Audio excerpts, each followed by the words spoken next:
අයිබෝන් පොත්පත් කියවන ඔබ දන්නවා අපි කිසියම් පොතක් අතට අරගෙන එහි පිටු දෙක තුනක් පෙරලනකොට පිදුම කියලා පිටුවක් තියෙනවා.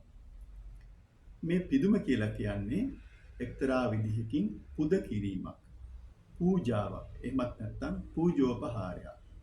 මේ පොත ලියන කතුවරයා හෝ කතුවරිය තමන් වඩාත්ම ආදරය කරන, ගෞරව කරන කෙනෙක්ගේ නමට මේ පොත පූජා කරනවා. බොහෝ වෙලාවට මේ පූජාවට බඳුන් වෙන්නේ තමන්ගේ ආදරණීය දෙමව්පියෝ නැත්නම් අම්මා තාත්තා. අද මම කල්පනා කරා අසිරිමත් පොත් පිටු තුලින් අපේ රටේ පහළ වූ විශිෂ්ට ලේඛකයන් තුන්දෙනෙක්ගේ පොත් තුනක පිදුම ඔබ වෙත ගෙන එන්නට. ඒ සඳහා මා කාව්‍ය සංග්‍රහයක් සමග නවකතා දෙකක් තෝරා ගත්තා. මේ වචන වලට ඔබ සවන් දුන්නොත් ඔබට වැටහෙවි මේ වචන නැත්නම් මේ ලිවීම, මේ පුද කිරීම හරි අපූර්වයි. එක පැත්තකින් හරිම සංවේදී. මා තෝරාගත්ත පළවෙනි පොත අපේ රටේ පහළ වූ අග්‍රගණ්‍ය කලාකරුවෙකු කිව හැකි මහගම සේකර ශූරීන්ගේ ප්‍රබුද්ධ කාව්‍ය සංග්‍රහය. බොහෝ දෙනා කියන පරිදි එතුමාගේ නිර්මාණ ජීවිතයේ අග්‍රඵලය තමයි මේ ප්‍රබුද්ධ කියලා කියන්නේ. අපි බලමු සේකර මහත්තයා කොහොමද මේ ප්‍රබුද්ධ කාව්‍ය සංග්‍රහය තමන්ගේ දෙමව්පියන්ට පූජා කරලා තියෙන්නේ කියලා. උපහාරයයි.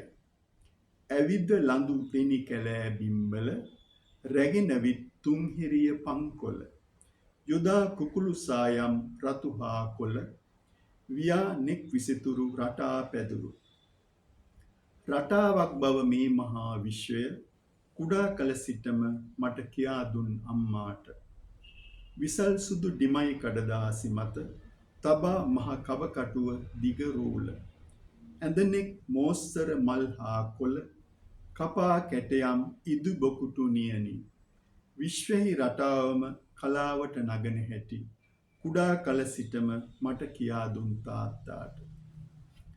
මා තෝරාගත්ත දෙවෙනි පොත වෑකන්දේ ගීතය. කතුවරයා කරුණාදාස සූර්යාර්චි මහත්මයා. ඔබ දන්නම ඇති එතුමා අපේ රටේ බිහි වූ විශිෂ්ට පුවත්පත් කලාවේදියෙක්. ඒ වගේම එතුමා පසු කලක නවකථාකරණයට පිවිසුණා. බොහෝ දෙනෙක් එතුමා හඳුන්වන්නේ කසූරි කියන කෙටි නමින්. අපි බලමු කසූරි මහත්තයා කොහොමද මේ පොත පූජා කරලා තියන්නේ කියලා තමන්ගේ අම්මට.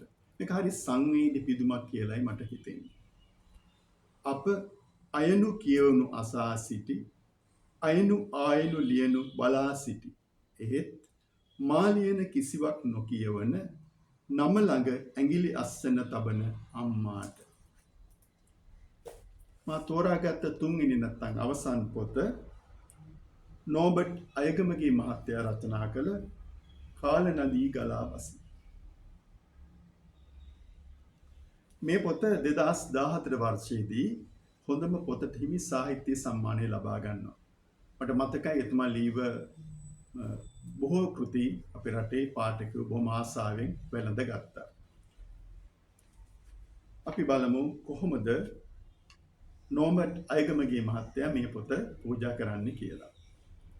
සනී මහත්තයාගේ වත්තේ රබර් කිරි කපා බදාදාට ගල්පාත පොළටත් ගිහින් ගෙදරට අඩු වැඩි අරගෙන එන හැන්දෑවෙම පොළොව කොටන රැට ලනු අඹරන තිස්සෙම බුලත් පිට කන වැඩිපුර කතා නොකරන තාත්තා අද නැත.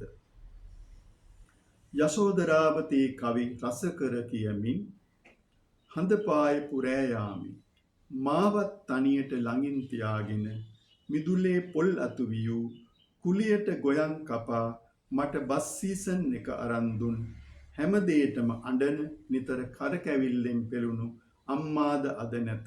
එසේ මුත් මහද පුදසුන නිමද වැඩවෙසෙන ඒ උතුම් දෙවි දේවතා යුවලට මෙපොත පිළිගන්වෙමි අපරිමිත බැතිසිතින්. දයාබර සහෝදරියනි, මේ වචන අසාගෙන හිටියනම් ඔබට එක දෙයක් පැහැදිලි වෙන්නට ඇති. ඒ තමයි මේ සියලු ලේඛකයින්, මේ කලාකරුවන් සාමාන්‍ය පවුල් වලින් බිහි වුණු අය. ඔවුන් කොහොම හරි තමන්ගේ ස්වශක්තියෙන් ආත්ම විශ්වාසයෙන් ඔවුන් මේ රට නැත්තම් මේ ලෝකේ ජයගත්ත පිරිසක්. ඇත්තටම ඔවුන්ගේ දෙමව්පියෝ ජීවිතුන් අතර හිටියා නම් ඔවුන්ගේ ජයග්‍රහණ දැකලා බොහෝ සතුටු වෙන්නට ඇති. මට හිතෙන දෙවෙනි කාරණය ඔවුන් යම් තැනකට ආවේ ඔවුන්ගේ දක්ෂකමින් ප්‍රතිභාවෙන් නැත්තම් කුසලතාවෙන් බව ඇත්ත. නමුත් ඒ පිටිපසු තවත් දෙයක් තියෙනවා. ඒ තමයි ඒ දෙමව්පියන්ගේ ලේ කඳුළු සහ දහඩිය. ඉතින් දයාවර සහෝදරයනි තවත් දවසක හමු වෙන අදහසින් අදට සමු දෙන්න. අයබෝවන්.